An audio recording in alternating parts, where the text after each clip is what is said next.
So, good morning. You meet me today on the Welsh Dee. Beautiful river. Had a beautiful time of year. Fishing a method that I fish quite a lot and absolutely love. Perfect for this time of year. Perfect for this type of water. Now we'll talk more about that in a minute. I'm float fishing a worm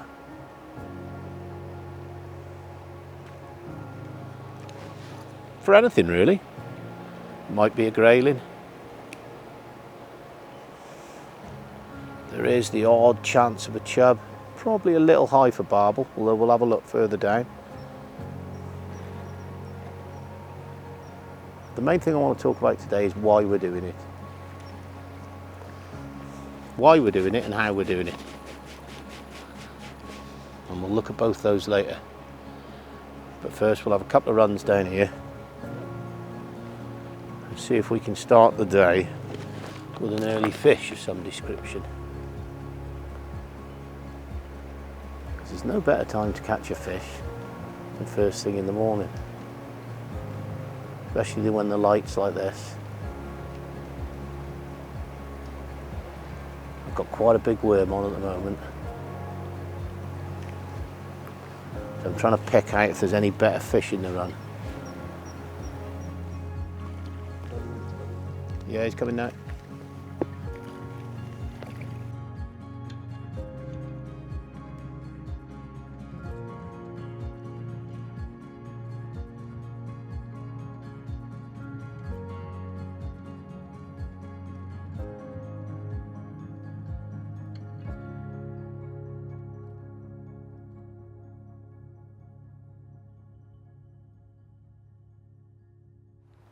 So, what I'm fishing here today, as I said, is a worm.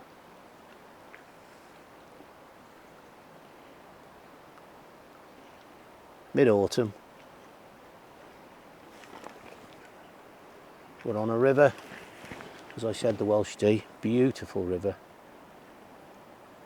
And it's just starting to find down, and what I mean by that is, the river's been really high, right up in flood. We've had absolutely stacks of rain over the last couple of weeks. Everywhere's been in flood.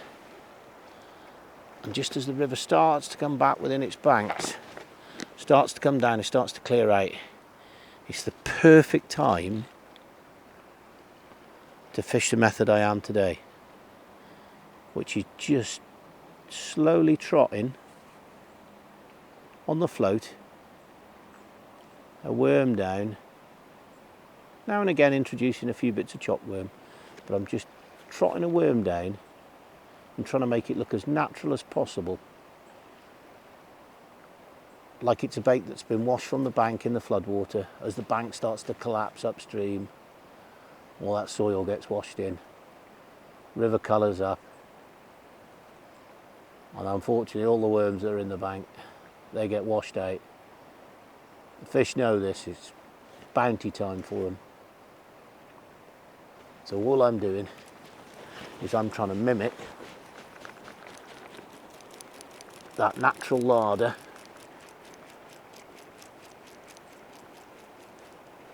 and feed them with what they're expecting to have, what they're expecting to eat naturally. Fly life's starting to ebb now, so not so much looking for that. So really what I'm doing is I'm using the conditions for my benefit. So I'm fishing with the conditions rather than, yep, well, I've got one. Lovely sideways movement, that's a grayling. You can feel him swimming sideways. Oh, come on, let's have a little. It felt a bit bigger, that one.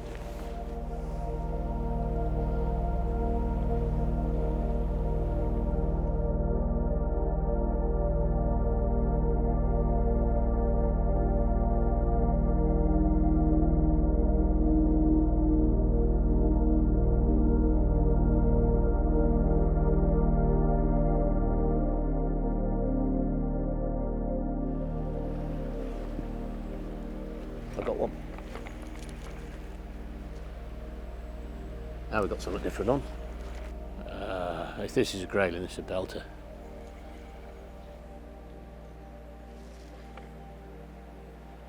Is it a brownie?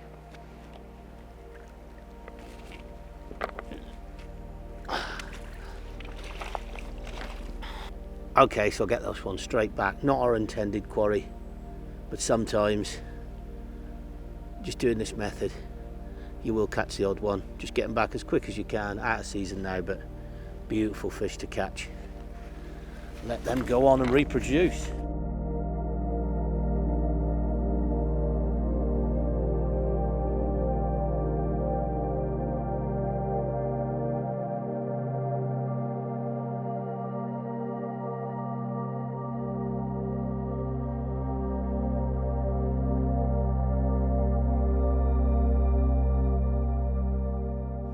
Okay, so I've talked about why I'm here fishing with a worm today on a float, using what nature's baited up for me. It's my advantage. Ooh. But I'm just going to talk a bit more about, let's go a little bit shallower. Very rocky, this river, a lot of bedrock. And what you'll find when you're fishing these is it's not a very uniform bottom, so float adjustment can be quite difficult. It's not like the Severn where most of it's fairly shaly on the bottom, and once you're set at a depth you can pretty much run through the swim quite unhindered. This is, you know, as you wade the Dee, there'll be a lot of big boulders. They'll come up within a foot or two of the surface, and then that sort of terrain's quite a favourite of the Grayling, so we put up with that. Yep, that feels different. It's juddering. It's only a little fish.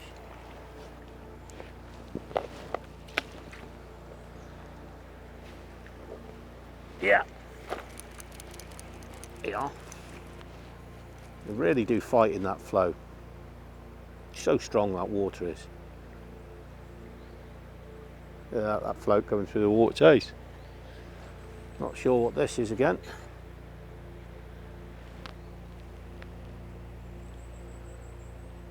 Hoping the way it's plodding along, it's a better grayling. They use that big dorsal fin and they put it against the current, ferry glide with it, and once they're doing that, oh, I'm in the tree. Yes, it is better grayling. I'm in the tree. No. Disaster. Hey, the lady of the stream.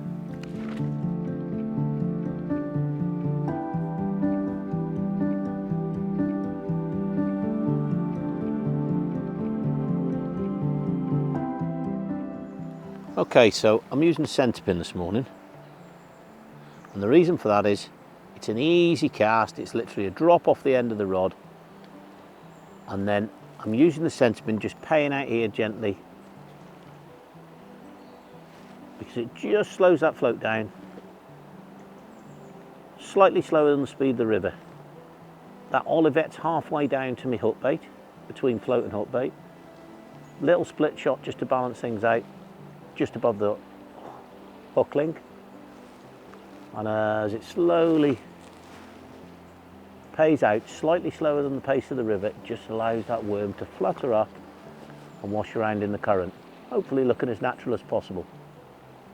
And it seems to be working. Quite a steady stream of fish.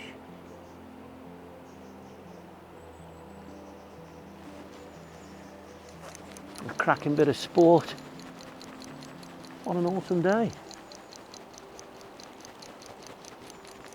All we're doing is we're just putting in half, breaking a worm into a couple of pieces, and every now and again just letting a piece of worm flow down.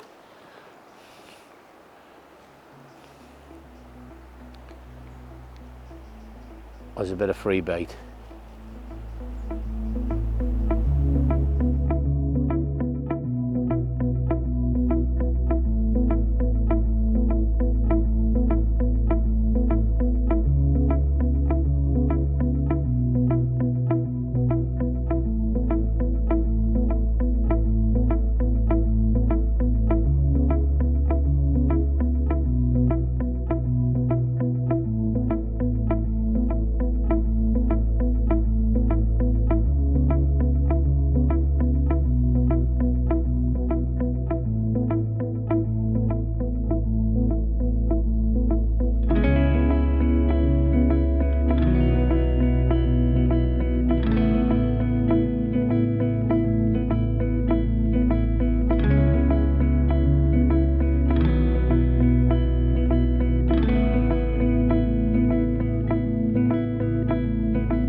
Another brownie in amongst the grayling. Not what we're after, but really welcome, and just goes to show you, trotting a worm down, what you can catch.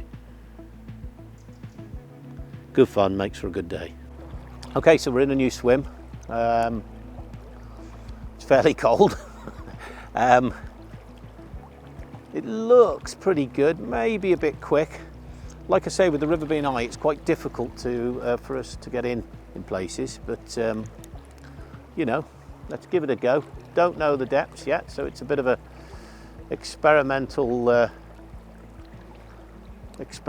run down, start to get to know the water. See, you know. Right, we're in. Aren't some good fish.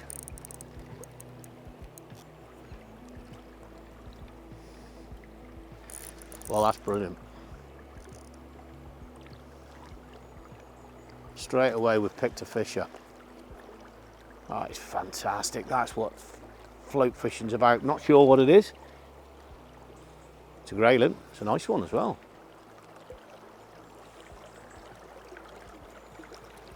Hopefully should be able to bring him down. This is the best one we've had all day.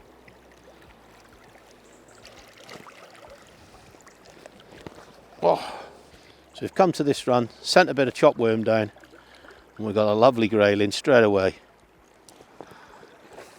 Who's got him in bait tub? And we'll let him go.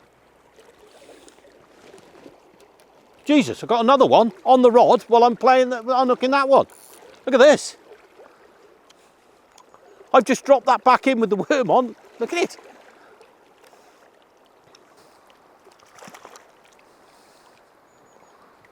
See the worm there dancing above his... Oh, I just flicked the worm off. Look at that.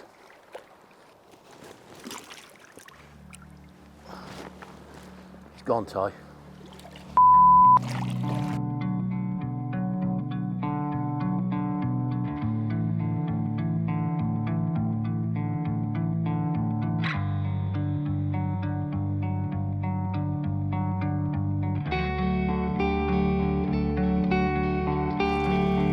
God, what have I caught here? That's a grayling. Another grayling.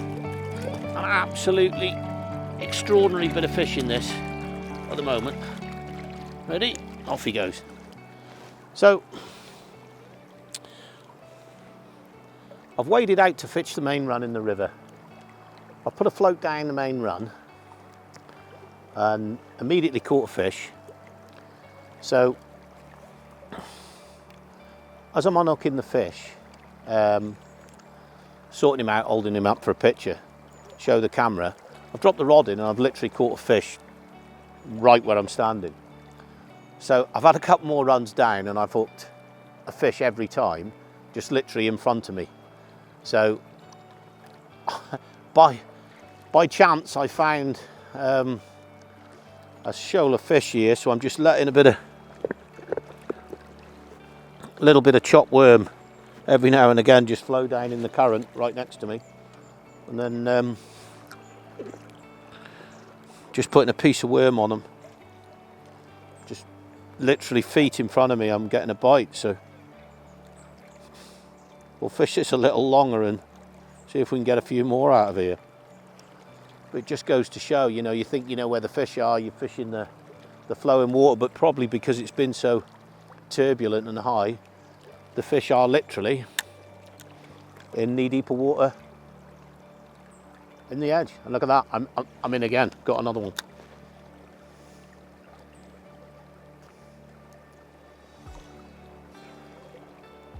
That's a good fish. Oh!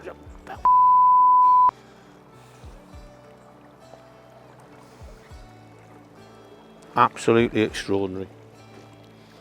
Okay, so I mean, the honey hole's just producing more and more. Got another bed of fish, I think, here. I don't know how many it is we've had now out of it, but it really is quite incredible fishing.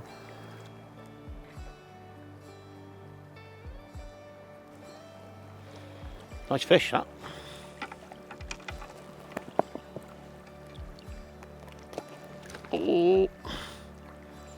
Another mint grayling on the Welsh Dee. Fabulous fish.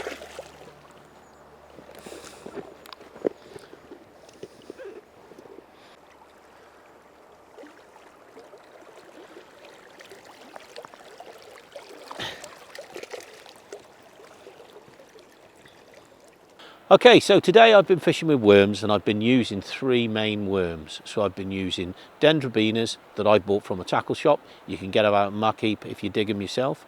I've been using blackheads, which I've dug myself, and whiteheads, both commonly found in normal earth. River banks, I've said before about how you can dig the river banks for them. Get them on a lawn at night. More lobworms that way. I haven't really brought lobworms for the grayling because I'm tending to use the smaller worms. And what I've been using is the most effective today has definitely been a section of blackhead. I quite like the tail of the blackhead, and then I've been breaking the other two pieces up and just letting them flow down in the water as a little bit of feed. I've also been using some chopped dendras, and that's the main reason why I buy the dendras. I will sometimes just nick on a little tail of dendra because it's got a really nice bit of wriggle in it when it's freshly broken and gives a bit of action to the bait. And also chopped dendras are a great bait to use as you know, if you're feeding. They're a great feed bait, but they're not something I like to use a lot as a hook bait. I prefer the blackhead as a little bait. I think they're far superior. I think the fish like the taste of them a lot more, and they definitely catch me more fish when I'm fishing, you know, in this style of river and with the float.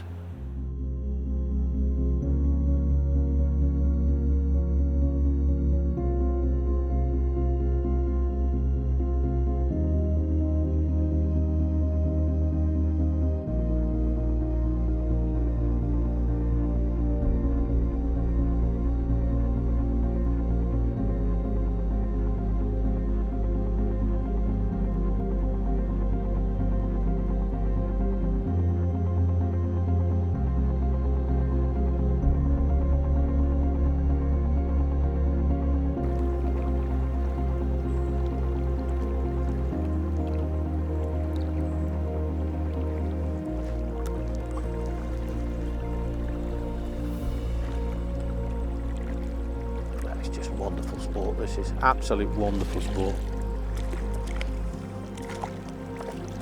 Like peas in a pod.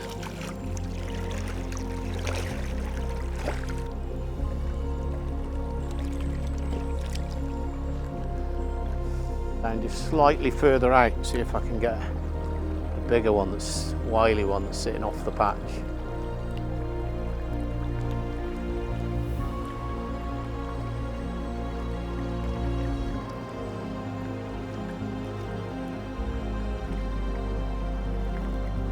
Not liking that choppy water.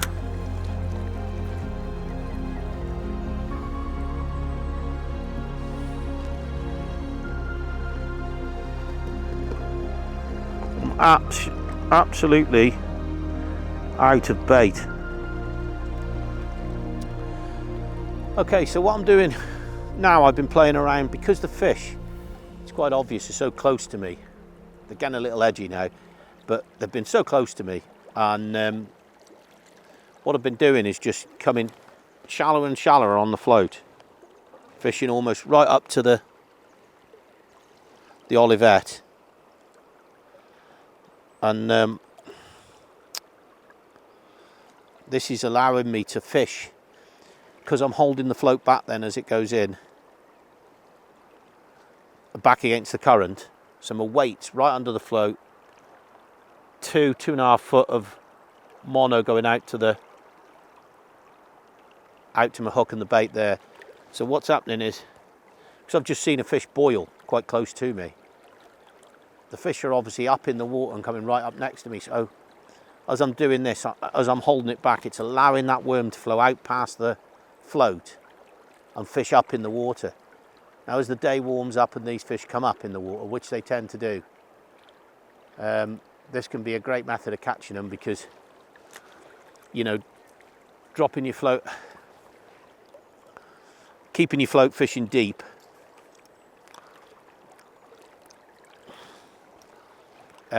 is not always the one, because the fish will rise up in the water as they start to find more and more food up in the upper layers.